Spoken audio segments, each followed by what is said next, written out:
ahli. Allahumma nawwir qulubana wa quluba dzurriyyatina wa quluba jama'atina binuril Qur'an wa nuris shalah wa nuris shalawat wa nuril ma'rifah wa ilmil mukasyafah wal basyirah ya fattahu ya alim. Iftah qulubana wa qulubahum futuhal arifin. Rabbana atina fid dunya hasanah wa fil akhirati hasanah wa qina adzaban nar birahmatika wa fadlika ya azizu ya ghaffar ya halimu ya sattar ya rabbal alamin. Amma ba'd. Sadatal habaib wa sadatal ulama al ajilla wal a'izza,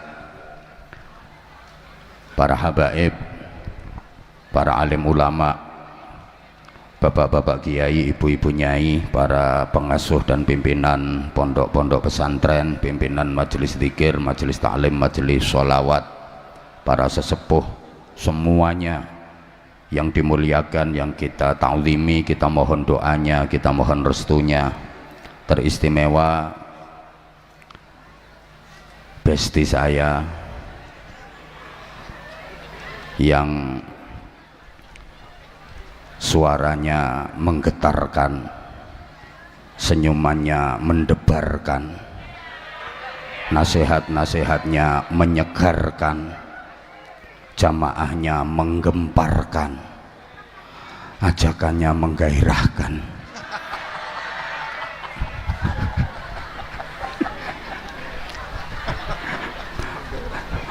Kita doakan sama-sama beliau diparingi sehat wa afiah, panjang umur. Habib, saya nggak bisa membayangkan Az-Zahir tanpa Habibidin, dan Zahir Mania belum siap kehilangan dirimu. Jangan mati dulu. Mudah-mudahan selalu istiqomah mengajak Zahir Mania, mengajak masyarakat umat untuk menggelorakan sholawat, mencintai Nabi Muhammad sampai mendapatkan cintanya Nabi Muhammad, sampai berhak mendapatkan syafaatnya Nabi Muhammad. Az-Zahir yang makin bersinar, makin berkibar, go internasional terus, baru pulang dari Taiwan, dan masih banyak lagi agenda-agenda luar negeri berikutnya. Mudah-mudahan tambah lancar, tambah maslahah, manfaah dan barokah. Yang sama-sama kita hormati, kita cintai, kita banggakan, Bupati Kepala Daerah tingkat 2 Kabupaten Batang, beliau Ustadz Muhammad Faiz Kurniawan SH MH. Cocok gelar akademis beliau, karena beliau SH maka jadinya MH. Beliau SH suka hibah, makanya beliau MH makin hebat. Mudah-mudahan dikaruniai panjang umur, sehat walafiat, diberikan kekuatan zahiran wa batinan, mendapatkan perlindungan dari Allah Subhanahu wa taala, selalu dalam pertolongan dan bimbingan Allah untuk terus memimpin warga masyarakat Kabupaten Batang menuju Batang yang lebih maju, lebih jaya, lebih sukses, Batang yang lebih baik dan lebih barokah. Amin Allahumma amin.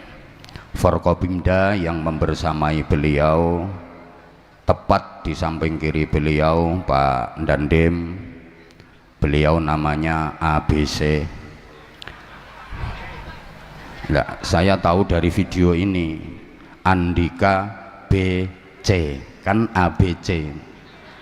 paling-paling BC-nya singkatannya Budi Cahyono. Salah.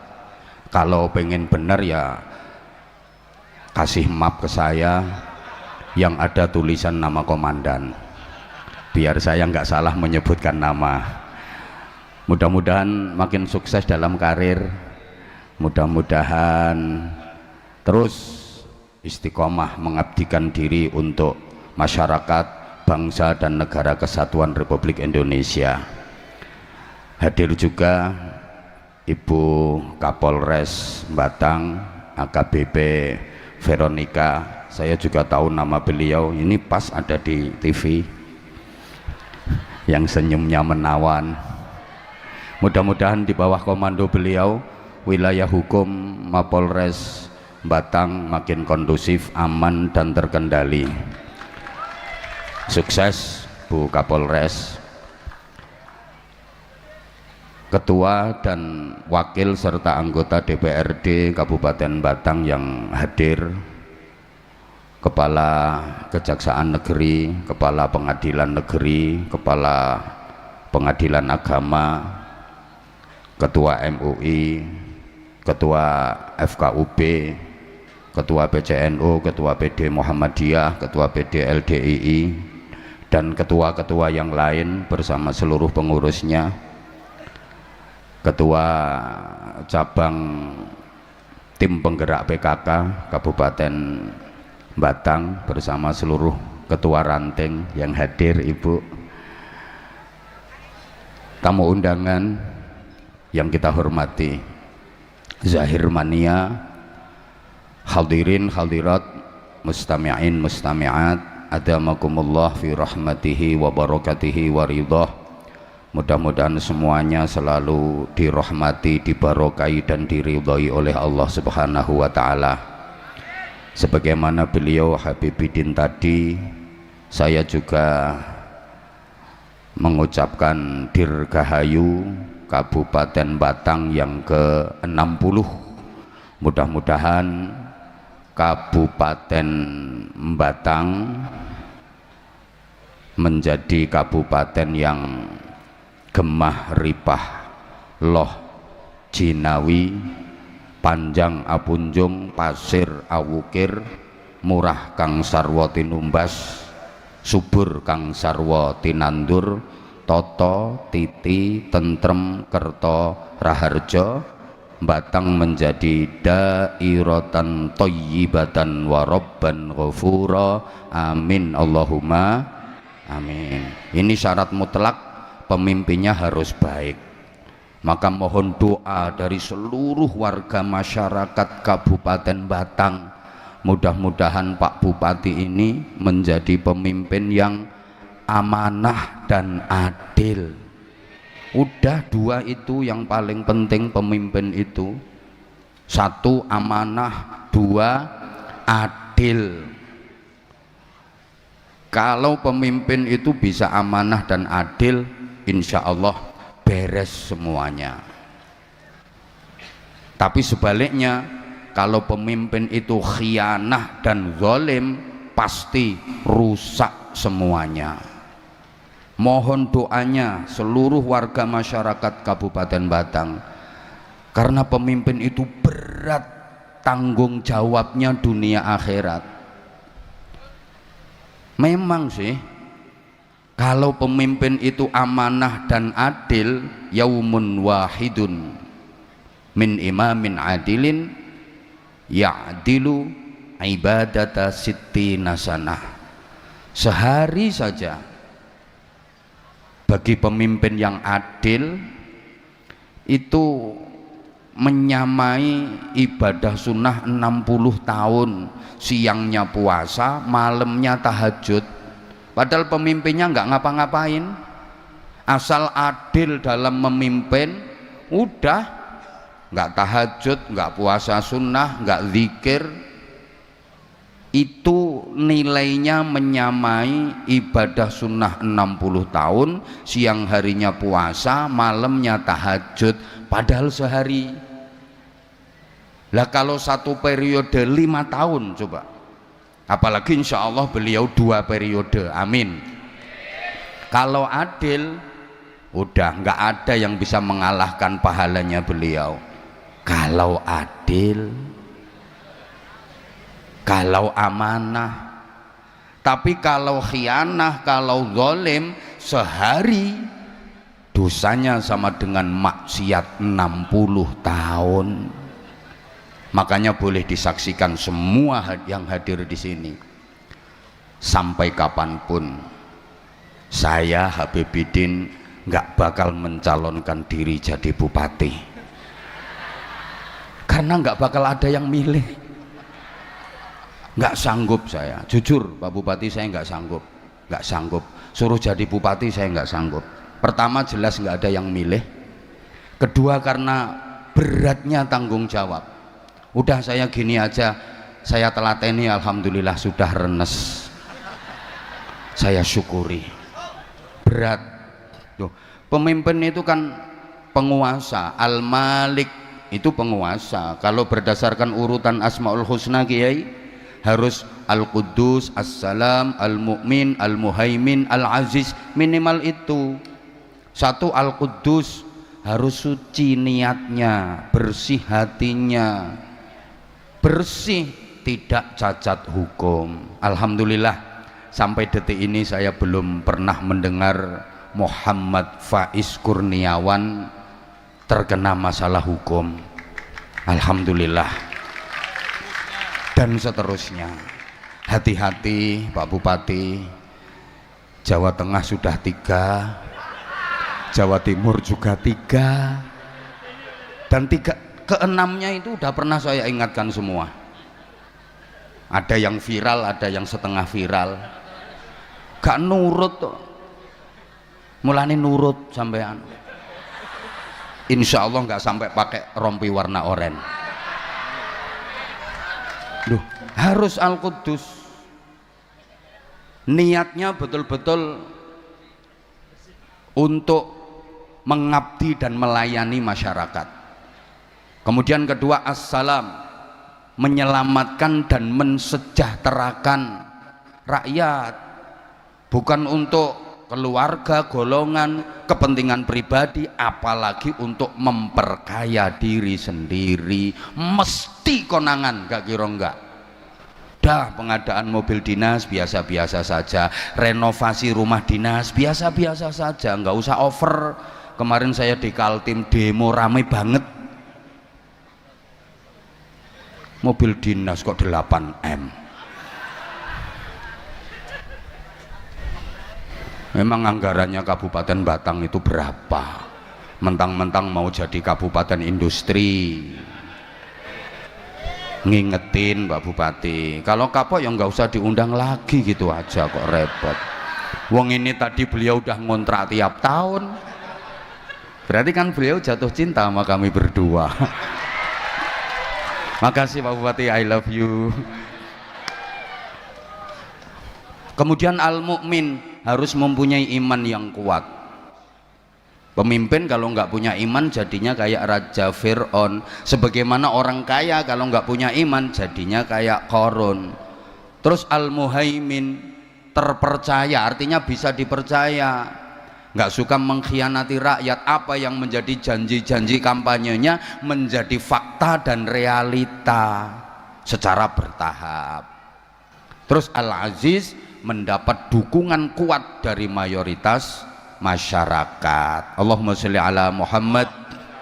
Pemimpin itu warisan para nabi, para rasul, maka harus punya karakter sidik, amanah, tabligh, fatonah. Sidik itu jujur, amanah bisa dipercaya, tabligh aspiratif dan transparan, fatonah cerdas. Lah guyonannya kiai-kiai sekarang nyari pemimpin yang punya 4 karakter ini repot. Kenapa? Karena sidik minggat, nggak pulang-pulang. Jadi pemimpin kehilangan sidik. Sidik minggat, nggak mau sendirian, bawa pacarnya namanya amanah. Amanah itu katut sidik minggat, maka pemimpin juga kehilangan amanah. Wong dibawa minggat sama sidik. Tablignya udah dipakai di mana-mana, tabligh akbar, tabligh akbar, tabligh akbar di mana-mana. Pemimpin nggak kebagian tabligh, tinggal satu fatonah jadi TKW di luar negeri, habis semuanya. Berat Pak Bupati, maka saestu Pak Bupati nyuwun kanthi sanget kerjasama, dukungan dan doa dari semua komponen di Kabupaten Batang ini, para ulamanya, kiai, bunyai, ustadz, ustadzah, dimohon untuk memberikan saran, masukan, nasihat. Nggih Pak Bupati nggih, kalau dinasihati kiai diterima Pak Bupati, jangan cuma iya di depannya saja. Kowe menengo Kim. Loh, semua butuh kerjasama, kompak, karena sehebat-hebatnya Pak Bupati, kalau nggak didukung oleh semua elemen dan komponen yang ada, remek. Maka kunci utama kesuksesan dan keberkahan itu rukun.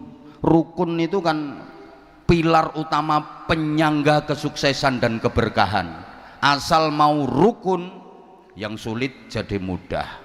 Asal mau rukun, yang berat jadi ringan. Asal mau rukun, yang gak enak itu loh jadi enak. Saya sering mencontohkan, kalau ijen-ijen sendiri-sendiri gak enak, tapi kalau mau rukun jadi enak. Coba ibu-ibu ke dapur, apa ada bumbu dapur itu yang enak kalau sendiri-sendiri? Nggak ada Bu. Lombok yo ora enak, nek dhewean lho. Brambang yo ora enak, nek dhewean. Terasi yo ora enak, makanya ora ana wong gadho terasi. Uyah yo ora enak nek dhewean. Tapi nek gelem rukun, dadi siji no cowek diulet dadi sambel. Enak napa mboten? Loh, raena tambah raena tambah raena, nek gelem rukun iso dadi. Allahumma sholli ala Muhammad. Nah, kalau mau rukun, yang lemah jadi kuat. Coba perhatikan gedung-gedung yang ada di sekeliling kita, itu bisa kuat, itu bisa berdiri kokoh ya karena ada kerukunan dari bahan-bahan bangunan yang ada, sehingga rukun tidak harus sama. Mau rukun jangan nunggu sama dulu. Wong kadang-kadang yang sama aja nggak bisa rukun kok. Ada apa enggak kira-kira? Loh, sama tapi nggak bisa rukun, ada apa enggak? Ada. Sama-sama pegawai Pemkab tapi nggak rukun, ada apa enggak? Ada apa enggak? Orangnya datang di bawah apa di panggung?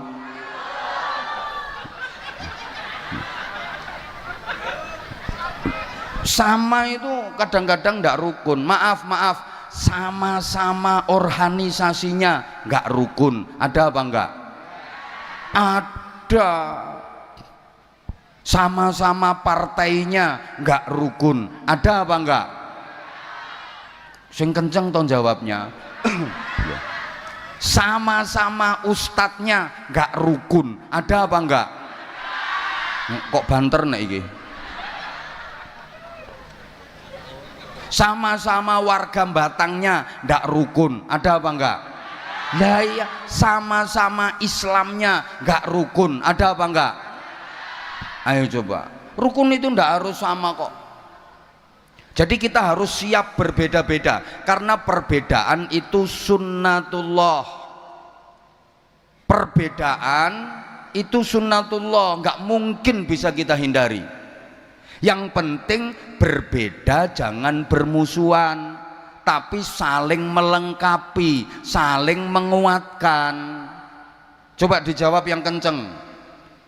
Tangan saya dua, betul? Beda apa sama? Kok samae mbok anggap kiwa karo ngono tanganku. Ya beda wong kanan sama kiri. Beda. Tapi kompak, saling melengkapi. Demikian pula kaki saya dua, beda kanan sama kiri, tapi saling melengkapi. Makanya kalau dipakai jalan nyaman, enak. Kanan maju, kiri mundur, kiri maju, kanan mundur. Coba kalau nggak mau kerjasama, nggak mau saling melengkapi, tangan dua-duanya waktu jalan pengen maju, jadi vampir. Saya sama istri saya, ayo, sama apa beda? Ya jelas beda, nek podo tak nggo apa?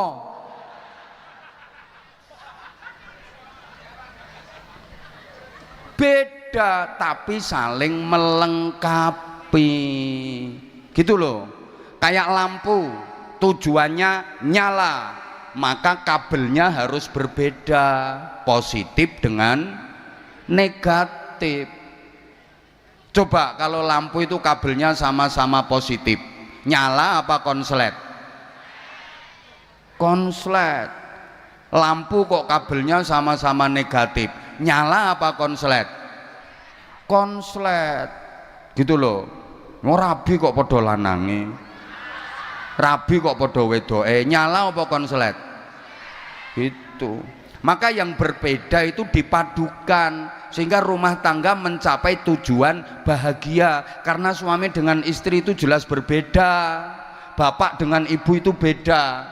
Bapak itu suka mengecilkan hal yang besar, ibu suka membesarkan hal yang kecil. Makanya barang cilik kecekel wong wedok dadi gede. Sebentar, pikiranmu jangan error. Bapak itu suka mengecilkan hal yang besar. Masalah besar itu bagi laki-laki dianggap masalah kecil. Suka ngentengin, itu laki-laki. Tapi kalau ibu suka membesarkan hal yang kecil. Masalah kecil itu dianggap masalah gede wong wedok itu. Gara-gara nyumbang nonggone tangga ora dibalekke sak desa krungu kabeh. Ya karena bapak itu rasional, ibu emosional. Bapak kreatif, ibu sensitif. Bapak pakai perasaan, ibu pakai pikiran. No. Makanya kalau cekcok suami istri mesti bapak bilangnya gini, ibu itu mikir toh bu. Kata ibunya, bapak dadi wong lanang ngrasake aku kok. Mergo sijine mikir, sijine ngrasake. Berbeda sifat dan karakternya, tapi saling melengkapi, saling mengisi. Nanti jadi kuat. Allahumma sholli ala Muhammad. Oke. Kayak bangunan itu loh, bahan-bahannya kan berbeda-beda. Ada besi, ada pasir, ada semen, ada batu koral, ada batu bata. Betul? Nah, tapi saling melengkapi, saling menguatkan, maka dia kokoh. Coba kalau bangunan itu bahannya sama semua, semen kabeh, ya ora dadi bangunan. Halo? Ya Allah. Maka seluruh komponen yang ada di Kabupaten Batang ini harus saling melengkapi, saling menguatkan. Kelemahan masyarakat kita itu apa? Ya semua komponen ada, semua potensi ada, tapi nggak mau bersatu, nggak mau saling melengkapi, nggak mau saling menguatkan, berdiri sendiri-sendiri, ya semrawut. Kayak toko peracangan itu loh, masyarakat kita itu ada lombok, ada brambang, ada tomat, ada terasi, ada garam, tapi dewe-dewe. Kayak toko bangunan itu loh, ada kayu, ada besi, ada koral, ada bendrat, ada paku, ada triplek, ada genteng, tapi sendiri-sendiri, berserakan, nggak mau bersatu. Ini kelemahan masyarakat kita. Bapak Ibu, adik-adik, para jamaah, kalau mau saling melengkapi walaupun berbeda itu jadi indah. Halo? Ya Allah. Maaf ya, wajahnya Habibidin indah. Kenapa? Ya karena berbeda-beda, ada perbedaan tapi saling melengkapi. Ada kening, ada alis, ada kelopak mata, ada biji mata, ada pipi, ada hidung, ada bibir, ada dagu. Coba misalnya wajah beliau ini hidung semua.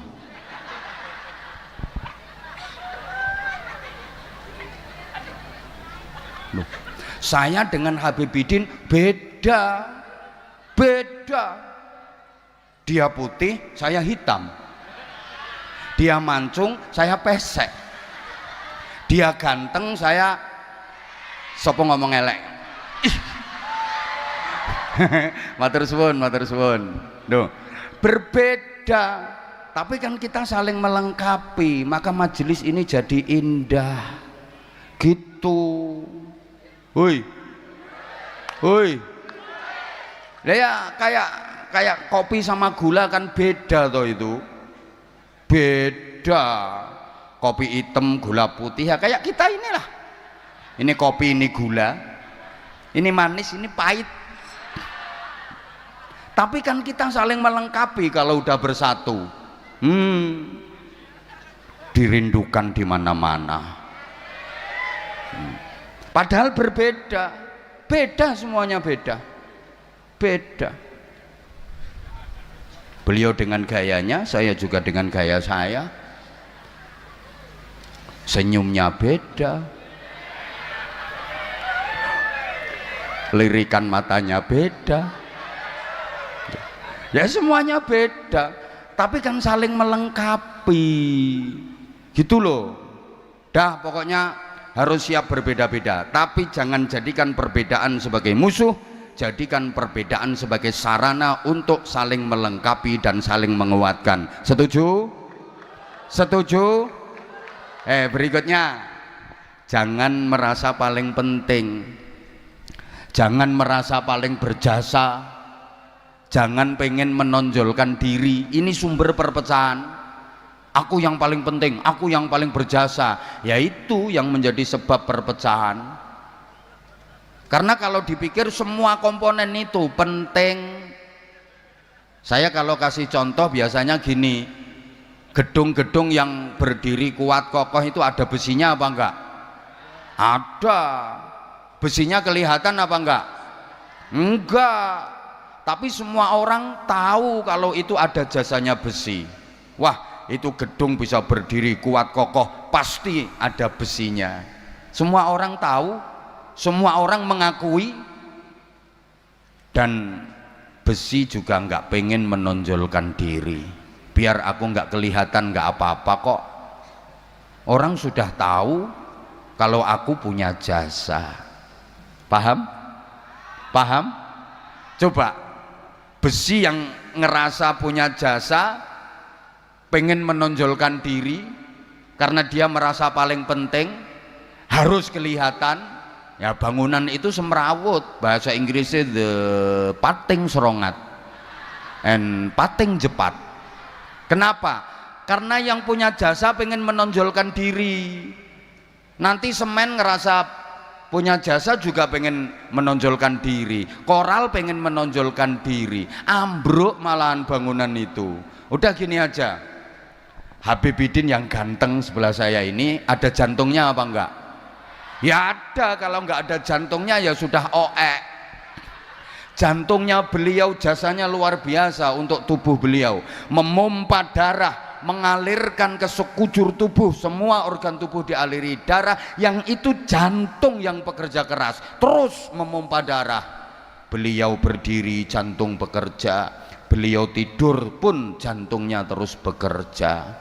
Tapi jantungnya beliau kan nggak pengen menampakkan diri. Coba misalnya jantungnya pengen menonjol, manggon ning bathuk. Paru-paru yo punya jasa pengen ketok, manggon ning dengkul. Usus sih jasanya besar bagi tubuh manusia. Mencerna makanan, sampahnya dibuang, gizi, vitamin, nutrisi diserap tubuh. Itu jasanya usus. Usus nggak mau menonjolkan diri, menonjol sedikit jadi masalah gara-gara usus menonjol. Itu harus dipotong, harus dioperasi karena jadi wasir. ambeien, bahasa Inggrisnya the double gitu. Kenapa? Ya karena ususnya menonjol. Maka kalau ada orang yang suka menonjolkan diri, ini maju karena saya, ini bisa begini karena saya, ya itu orang double. Harus dipotong itu, harus dipotong. Betul. Yuk belajar ikhlas. Belajarnya seperti itu. Allahumma sholli ala Muhammad. Belajar ikhlas itu begitu. Belajar dari filosofinya besi yang menguatkan bangunan. Dia nggak harus kelihatan. Toh semua orang sudah mengakui jasanya kok. Belajar dari jantung. Jasanya besar untuk tubuh kita. Tapi dia juga nggak harus kelihatan kok. Bahkan kalau bapak-bapak mau belajar dari maaf, alat vitalnya bapak-bapak itu jasanya besar loh itu. Wong yang hadir sekian banyak itu hasil karyanya dia, tapi dia kan nggak mau menampakkan diri. Kita untup-untupi langsung mendelep loh. Orang yang suka menampak-nampakkan jasanya itu ya kayak orang yang suka menampak-nampakkan kemaluannya. Orang gendeng itu namanya orang gila. Belajar dari akar. Lihat itu, pohon itu bisa tumbuh tinggi, bermodot,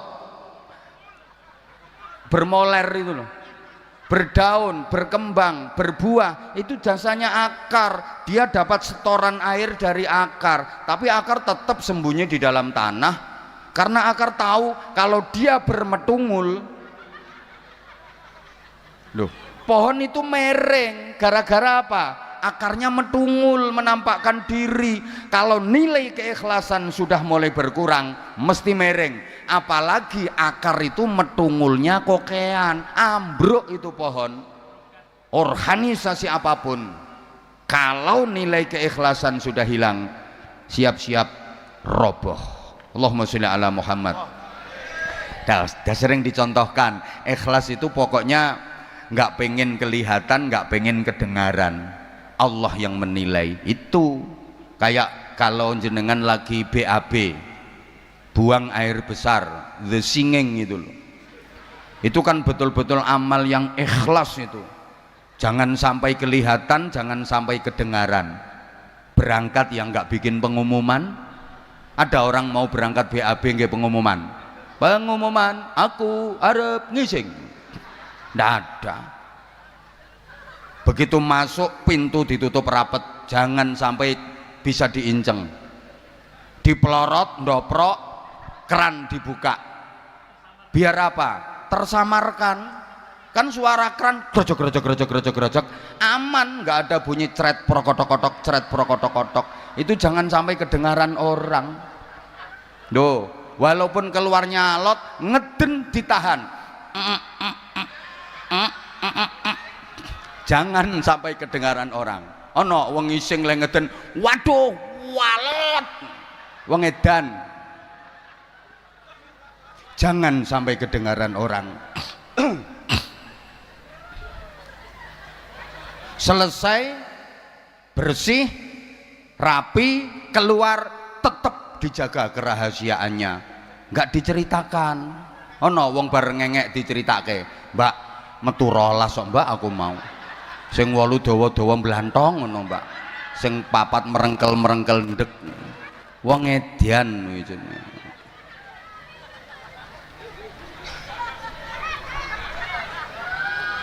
Nah, saya seneng Pak Bupati ini, ya saya mengikuti jenengan Pak. Saya mengikuti jenengan, keren. Makanya di awal tadi saya panggil Ustadz. Memang bener-bener bisa ngaji dan paham agama. Bukan Ustadz urusan yang ketat-ketat. Memang paham agama betul. Jadi beliau memimpin Kabupaten Batang ini memadukan 3 kinerja. Beliau bekerja dengan keras, beliau bekerja dengan cerdas, dan beliau juga bekerja dengan ikhlas. Tepuk tangan untuk beliau. Nah, ini bukan ngelem saya, wong tadi udah disampaikan kok. Pokoknya Batang ini langsung wut ngene. Dulu siapa yang kenal Batang? Wong Kabupaten Pecahan, nyelempet, pemanis yang tekan Bawang kono kae. Bawang masih masuk Indonesia ya.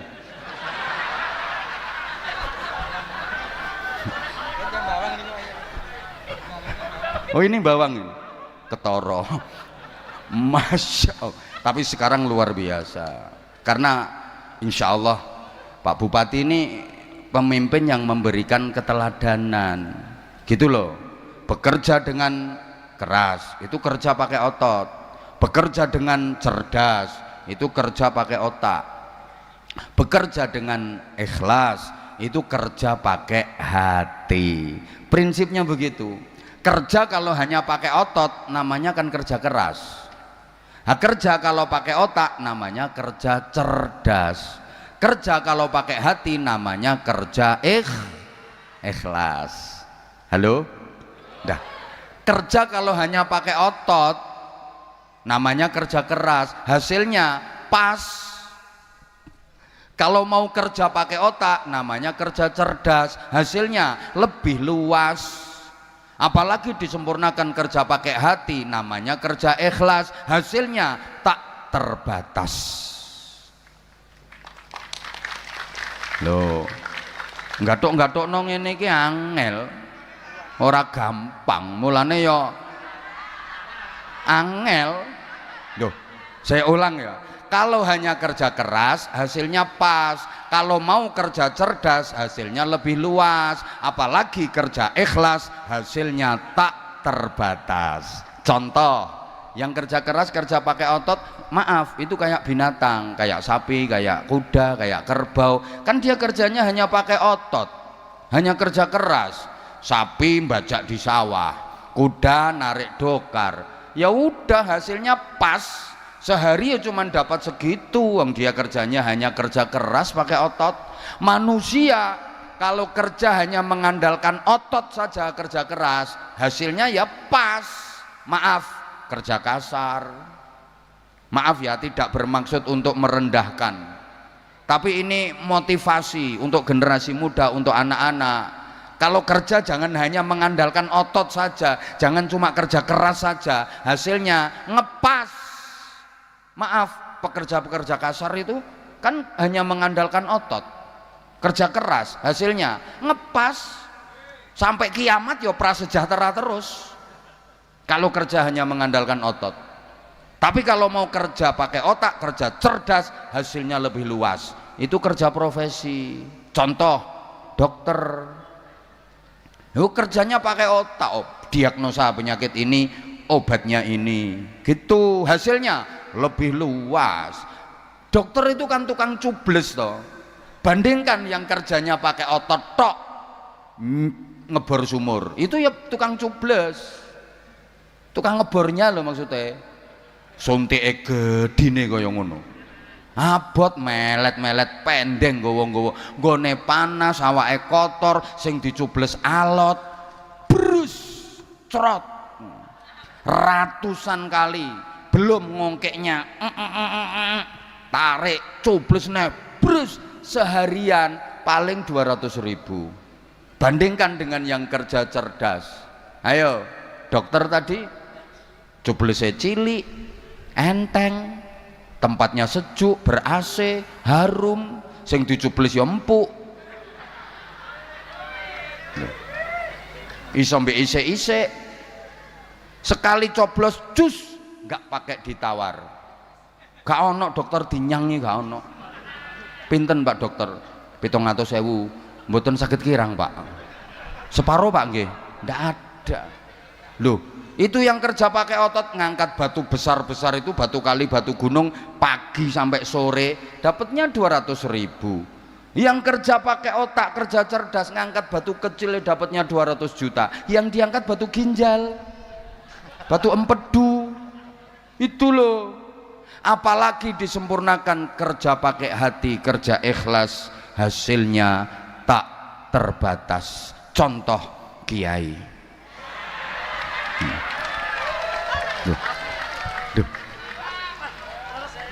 Kiai, pernah lihat kiai ketua MUI ini kerja pakai otot, golek bekicot, nyuloh kodok, ngernet, nyereti gledekan, mikuli bongkotan, usung-usung boto? Ndak, karena kerjanya pakai hati, hasilnya tak terbatas, gitu loh.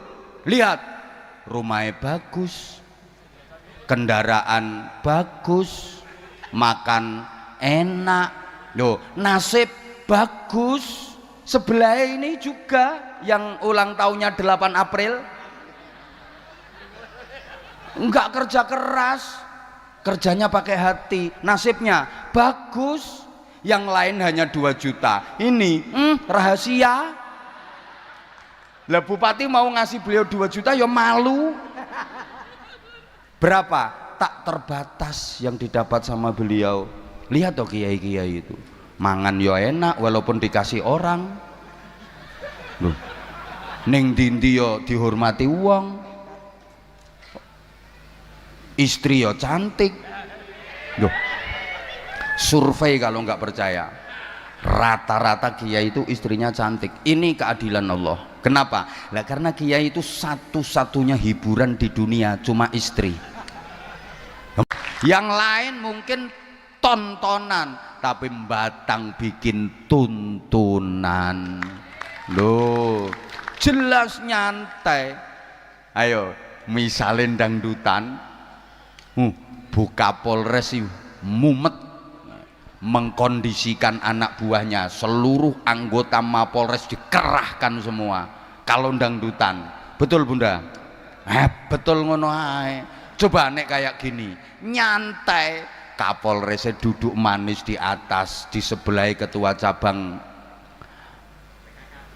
iya PKK, ketua cabang Dharma Wanita, ketua cabang tim penggerak PKK.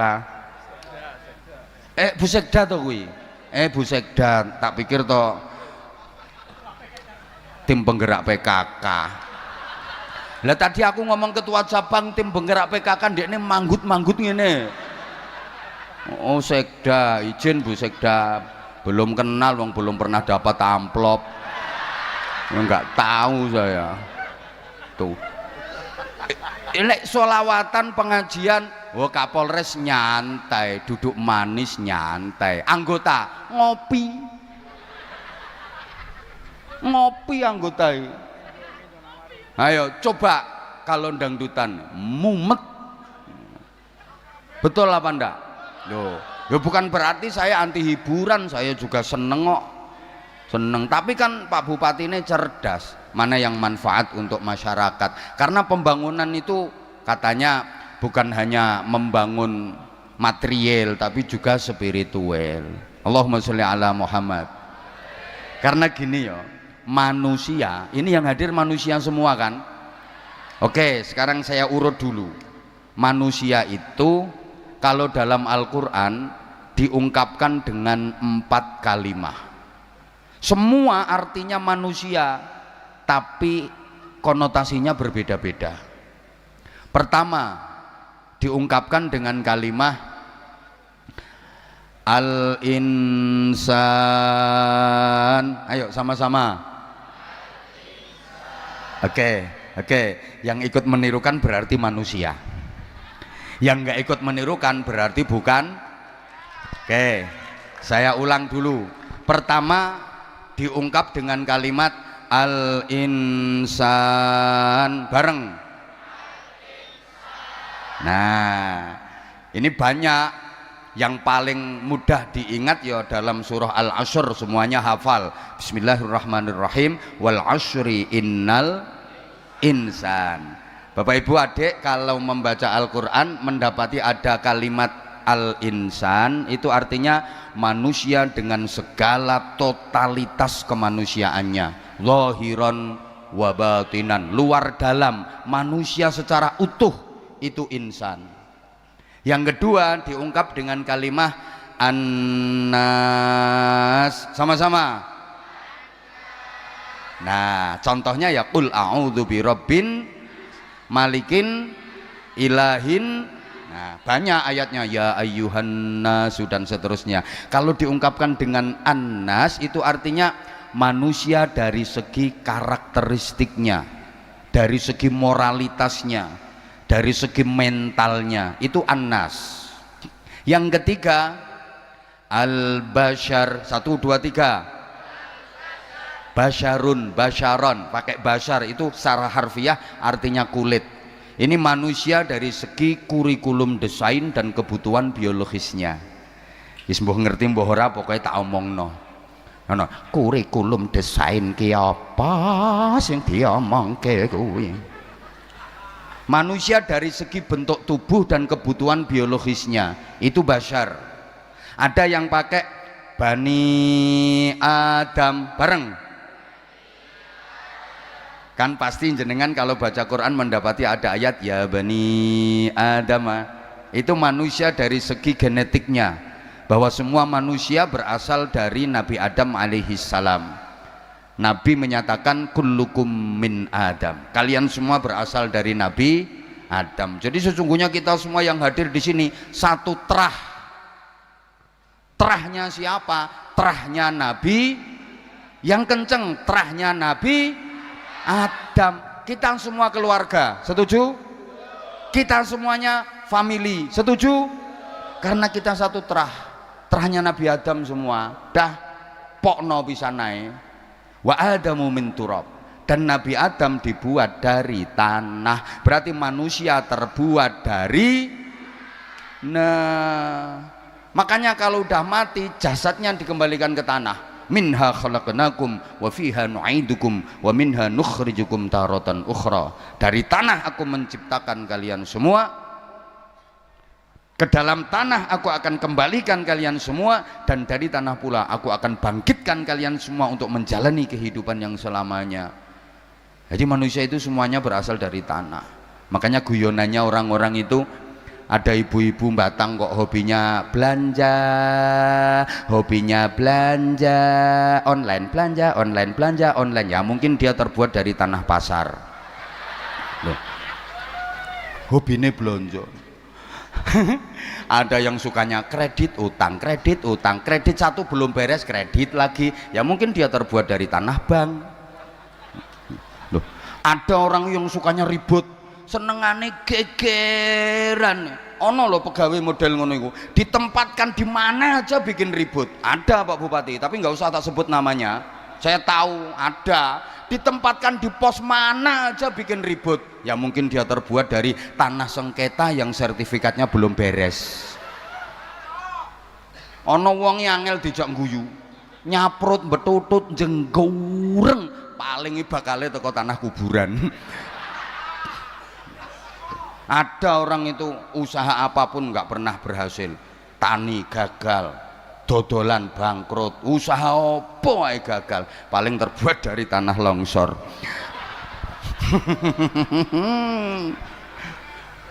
Nah, terus yang dinilai apanya? Bapak Ibu para jamaah rahimakumullah, secara umum manusia diberi potensi oleh Allah. Sampean mesti apal surate. Nanti mungkin akan jadi pertanyaan, yang bisa jawab dapat hadiah sarung cap. Ini sarungnya kayak yang tak pakai ini, sarung mangga. Izin Pak Bupati, wis kadung terkenal ngono lho. Wa nafsi wa ma sawwaha fa alhamaha fujuraha wa taqwaha qad aflaha man zakkaha wa qad khaba man dassaha. Itu ya, demi jiwa dan penyempurnaannya. Woi. Fa alhamaha fujuraha wa taqwaha. Manusia itu diberi dua ilham oleh Allah, diberi dua potensi, diberi dua bakat sekaligus. Potensi fujuraha dan potensi takwaha. Fujur ini potensi keburukan, takwa ini potensi kebaikan. Fujur untuk mengantarkan proses pertumbuhan, takwa untuk mengantarkan proses perkembangan. Manusia itu disebut Pithecanthropus erectus.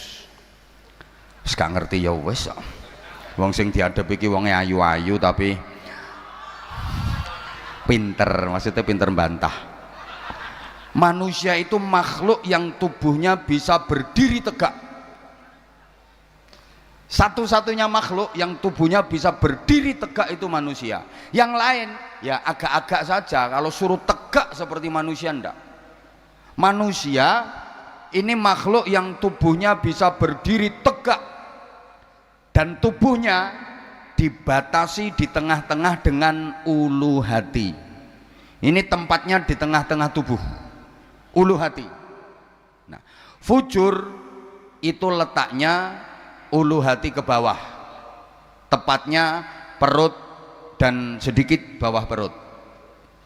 Takwa itu letaknya ulu hati ke atas, tepatnya dada dan kepala.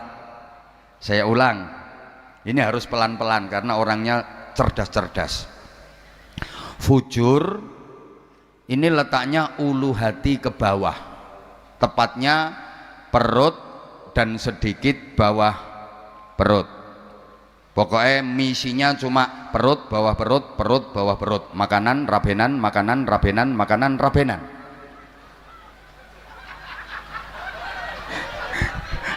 Lemung guyu kok. Iki simbol dunia. Nah, takwa itu letaknya ulu hati ke atas, tepatnya dada dan kepala. Di dada ada hati untuk berzikir, di kepala ada otak untuk berpikir. Ulu hati ke bawah ini isinya tuntutan. Bareng. Mana sing banter? Nah, ulu hati ke atas ini isinya tuntunan. Bareng. Eleng-eleng ya. Yang bawah ini tuntutan, yang atas adalah tuntunan. Maka manusia kalau pengen bisa berdiri tegak, jadi manusia yang baik, benar, selamat, mulia, bahagia dunia akhirat, yang bawah ya harus dijadikan bawahan, yang atas harus dijadikan atasan. Jangan dibalik, jangan sampai yang bawah dijadikan atasan, yang atas dijadikan bawahan. Jungkir namanya. Pokok yang bawah posisikan sebagai bawahan, yang atas posisikan sebagai atasan. Atasan itu isinya tuntunan, bawahan itu isinya tuntutan. Maka dalam sistem organisasi, atasan itu tugasnya menuntun bawahan agar tuntutannya tidak nyimpang. Karena bawahan itu kerjaannya menuntut. Jadi atasan jangan kaget kalau dituntut sama bawahan. Wong bawahan itu kerjaannya nuntut HE. Jadi sukanya kewajiban sedikit, HE akeh. Kalau perlu nggak usah kewajiban, dia dapat HE. Maka ketika HE terpenuhi, bawahan ini senenge ra karuan, polahe ra karuan. Nek dikendangi kayak obah kabeh, HE. Perut sama bawah perut mesti obah kabeh. Tuntutannya apa? Yang penting perut kenyang, bawah perut tegang. Loh, lek ngono ku kecerdasan ngono. Lho nggih. Sehingga atasan ini harus dijadikan tuntunan, diisi dengan tuntunan logika, etika, estetika, syariah, akidah, akhlakul karimah. Aku ki mek ngimbangi bupatimu sing cerdas. Nanti kalau materi saya terlalu ecek-ecek ya nggak diundang lagi nanti. Loh. Tepuk tangan toh. Ngene, yo ngaji ki yo guyon tapi yo kudu ana ilmune. Trimo cengengesan tok, aku ora ngira dikanggokno karo Az-Zahir. Mek trimo cengengesan ora ana ilmune nggo apa? Radoyan Habib Bidin nek model yo. Kepeksa, kalaupun doyan mesti kepeksa. Hafal saya karakternya beliau.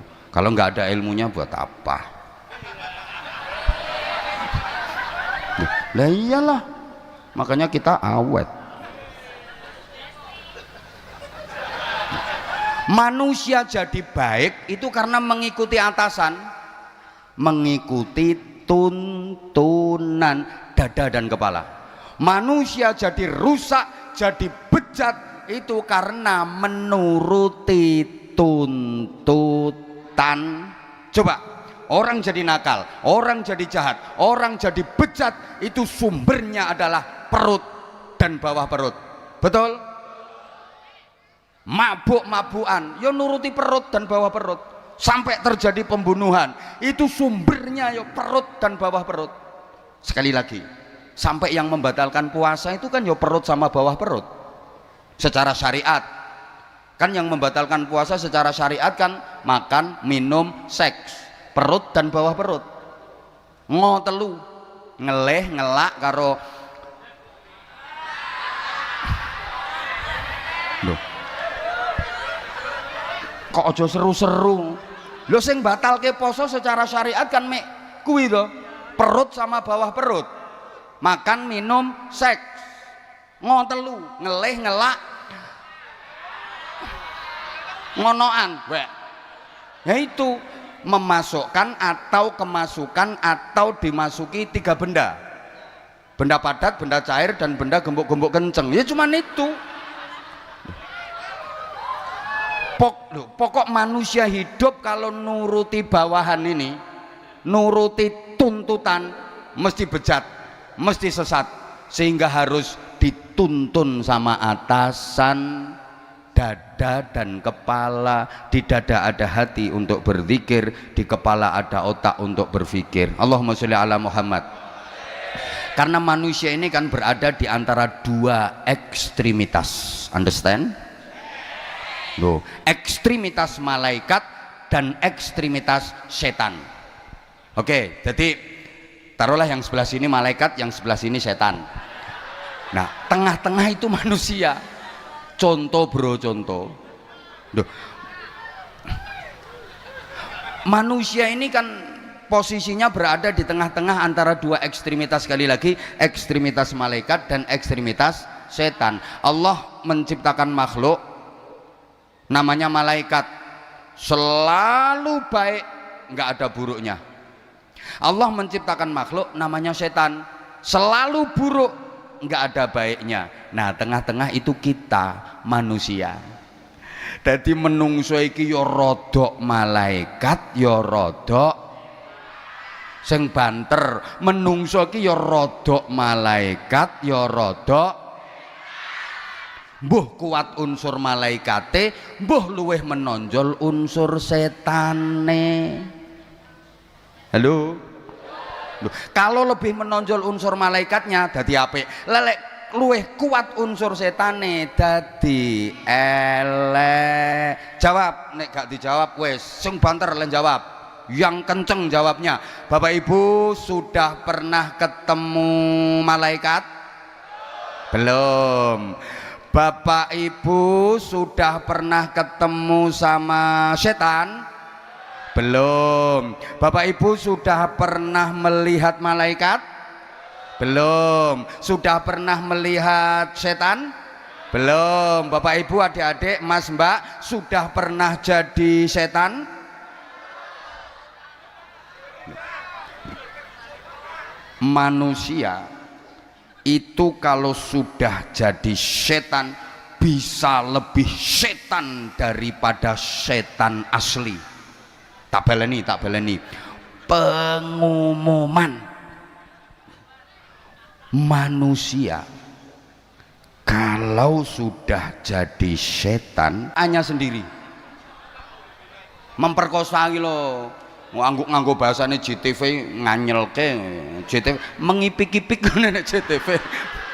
Astagfirullah. Enggak ada. Tapi kalau Pak D manusia mengonoan ponakannya sendiri ada apa enggak? Masya Allah, anaknya sendiri aja di ngonoan. Itu manusia yang sudah jadi setan.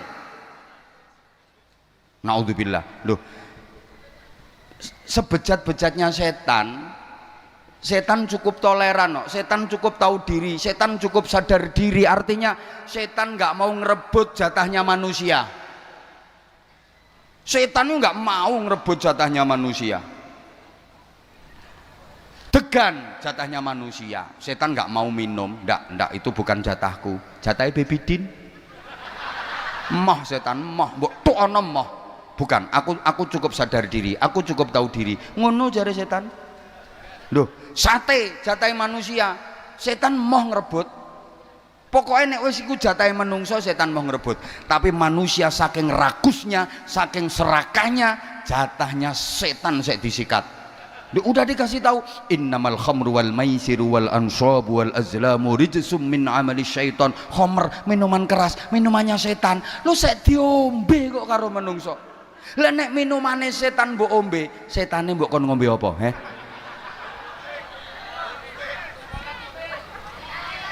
Duh, bahkan ini maaf ya, nggak semua setan itu jelek. Ada loh setan yang baik.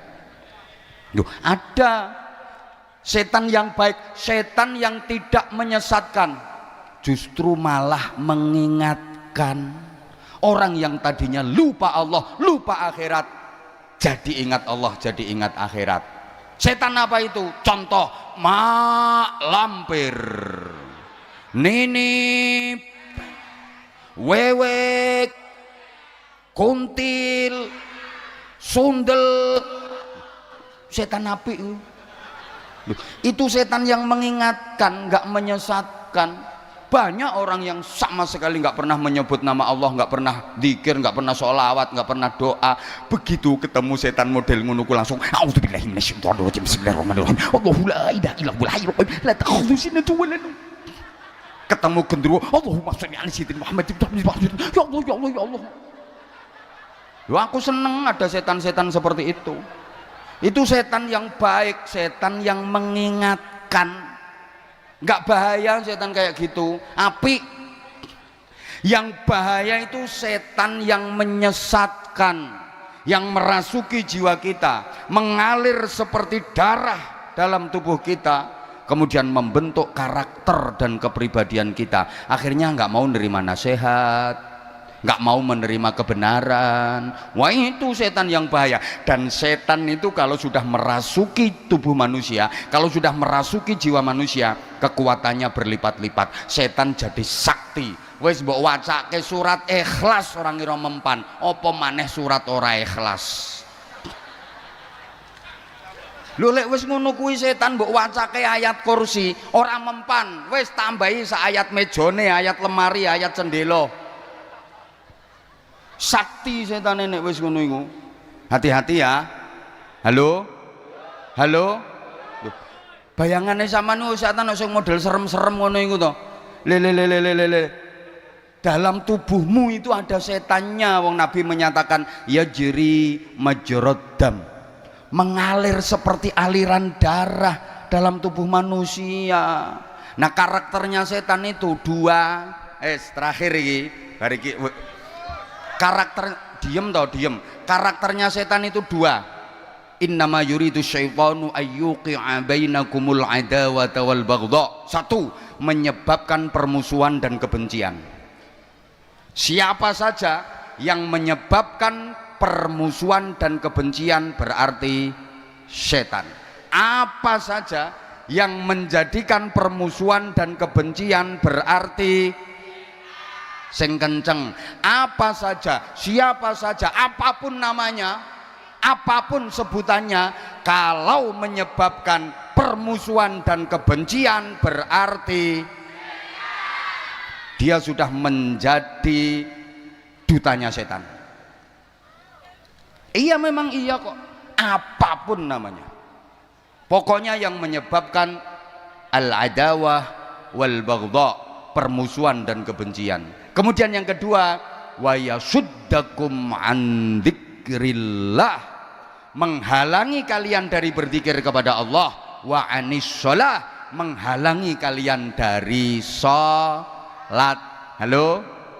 Apa wae sing menghalangi zikir, menghalangi sholawat, menghalangi kalimah-kalimah thayyibah? Setan. Mencegah sholat, setan. Hati-hati, apapun itu namanya. Ya Allah, sampean sering kadang dirasuki setan. Kurang wazan lho. Allahu Akbar, Allahu Akbar. Ngono iku terus. Lho, jam piro ya mene kok wis adzan, gak berangkat engko sik waktu nentek setan. Halo ya Allah, paham apa ndak ini? Dunia makin canggih, setan juga makin canggih. Ada setan yang sangat canggih, yang semua tangan sudah pegang, bisa beroperasi di mana saja, bentuknya gepeng, kotak, namanya setan. Bukankah gara-gara itu, maaf, masjid, musola, sholat jamaahnya jadi sepi? Bukankah gara-gara itu Al-Quran jadi jarang dibaca? Halo? Betul? Bukankah gara-gara itu banyak anak yang tidak mengindahkan perintah orang tuanya? Hati-hati loh. Gara-gara itu mau sholat jamaah nggak jadi, wong saya utak-utak HP. Mau tahajud nggak jadi, wong saking lamane utak-utak HP sampai ketiduran, ngeloni HP sampai ra kober ngeloni bojo. Gara-gara itu pula banyak yang sholat subuhnya kesiangan, karena dini hari 2:30 baru tidur, 7:30 baru fardhu subhi rakaat ini kerinan lillahi ta'ala. Dan ada setan yang bentuknya kotak lebar, ada kotak lebar, ada. Loh, orang mau tahajud nggak jadi, orang mau qiyamul lail nggak jadi, gara-gara setan semifinal champion. Loh iya kok, udah habis wudhu, bawa sajadah, mau sholat, ditegur sama penyiarnya, pemirsa jangan kemana-mana, tetaplah bersama kami akan segera kembali setelah yang berikut ini. Sajadah dilempar, sami'na wa ata'na, ndoprok. Ada setan yang namanya Inter Milan.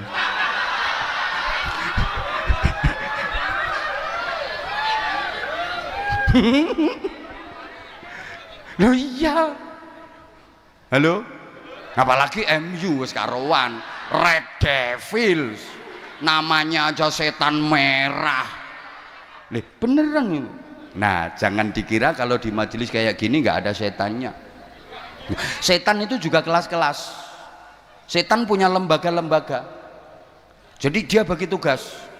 Yang menggoda orang kelas atas, setan kelas atas. Yang menggoda orang kelas bawah, setan kelas bawah. Tapi insya Allah yang hadir di situ nggak digoda setan. Soalnya bolone. Kan sesama setan dilarang saling menggoda. Yang goda sampean ini tadi, setan bisiki sampean gini, udah nggak usah berangkat. Sampean dari rumah itu udah digoda sama setan supaya nggak hadir di sini. Dibisiki sampean, ora usah mangkat, ngopo ngrungokke Anwar Zahid ngoceh, ngrungokke Habib Bidin nyanyi, lha wong ngoceh karo nyanyi kok mbok tekani, ngono dibisiki sampean. Dibisiki sampean, ra usah mangkat, tapi nyatanya sampean lolos. Apa setan berhenti? Ndak, melu mrene setane. Rondok lemu kok setane, lambine ireng. Loh, setannya ikut ke sini. Tadi di rumah dibisiki, udah diprovokasi, nggak usah berangkat, ngapain, paling di sana yang ngrungokke Anwar Zahid ngoceh, Habib Bidin nyanyi, lha wong ngoceh ambek wong nyanyi kok mbok tekani. Setan. Lha wong ngaji karo sholawatan dianggap ngoceh ambek nyanyi. Kenapa? Ya karena memang hatinya sudah dikuasai setan. Ngono, sampean lolos berangkat ning kene, setan nggak berhenti. Terus setan menclok di lambemu. Akhirnya kamu nggak dengerin aku, malah ngerasani aku. Iya, aku ceramah kono ngomong ke aku. Wih lo, wongnya kipas-kipas wih lo.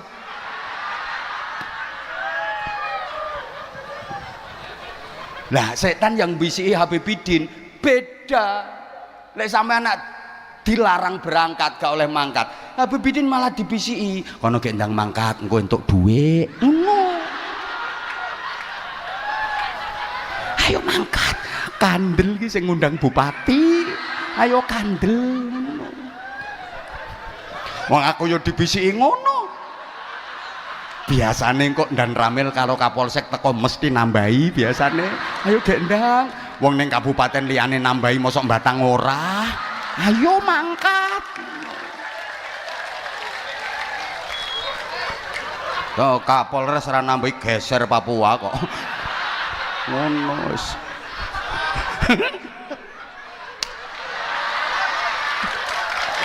Ngono.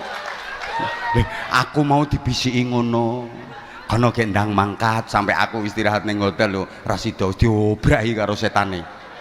Kono Habibidin wis teko. Kono nang mangkat. Padahal aku capeknya Masya Allah 10 hari lebih. Beliau dari Taiwan, saya dari Kaltim. Saya ke Taiwannya nanti bulan 7. Dulu kami bersama, sekarang udah jalan sendiri-sendiri. Wes roh dalane aku ditinggal. Rong roh dalane aku digandeng ae. Roh dalane ucul. Korea budal dhewe, Taiwan budal dhewe, Hong Kong budal dhewe. Padahal sing ngenalno luar negeri ya iki. Roh dalane tinggal dhewe.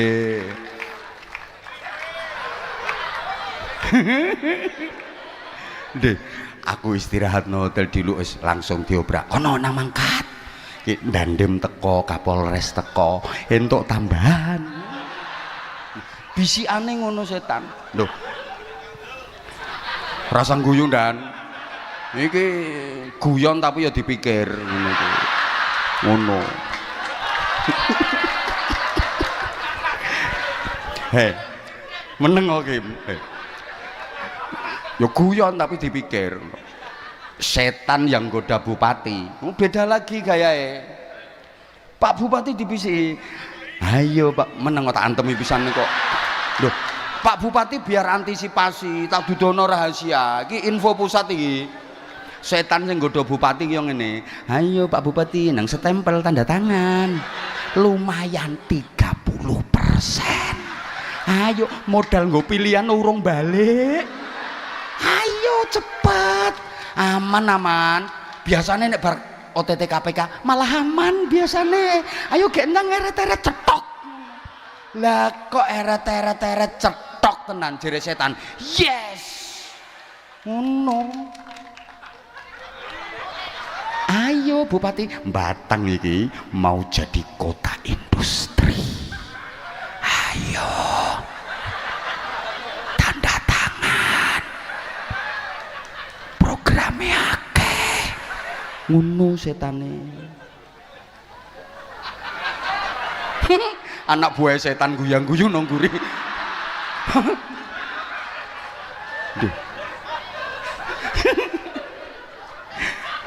Estu Pak Bupati niku estu. Lah niku jenengan mboten krasa nek dibisiki.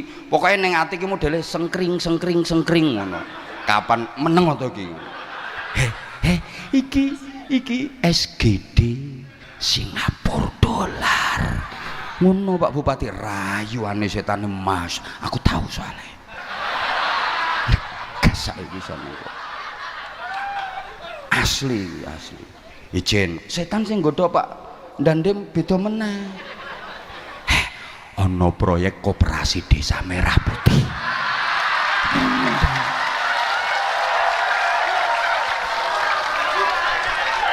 Tak kasih bocoran Dan. Ijen Dan, ora usah kaget saya udah kayak gini Dan. Hati-hati. Betul itu Dan. Lah satu kabupaten Batang lo berapa desa? Satu desa satu koperasi. Anggarannya berapa? Ayo, belum lagi MPG.